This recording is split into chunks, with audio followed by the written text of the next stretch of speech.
Hi, I'm Benjamin Dennis.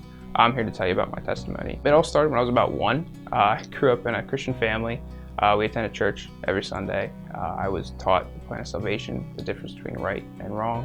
I believed all that I was told, the stories that were told. And when I was about 6 or 7, I believed that Jesus Christ came down, born in a manger, lived a holy life, and died on the cross for my sins.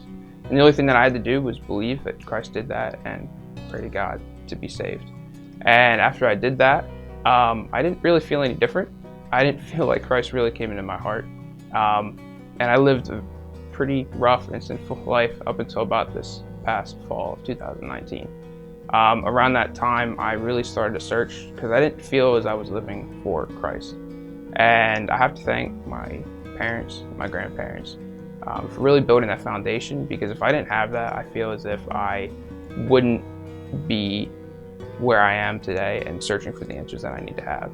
So I also need to thank Michaela Millen, for she pushed me in the direction and made me search for Christ, especially in a hard time where I was at. My grandpa passed away in the fall, and he wrote a book, because my grandma had dementia, and he wrote a book about her life and everything that was just involved in their walk with Christ and the things that he did for other people. It was selfless service and the impact that he had on people.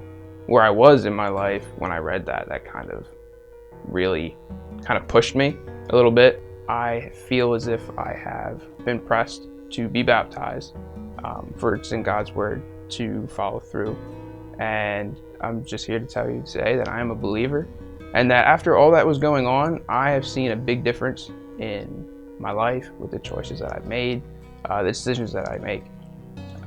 The words that I say, the thoughts that I think, everything just seems to be more Christ-like in my life, and I couldn't be happier, and I cannot wait to see what God has in store for me in the future.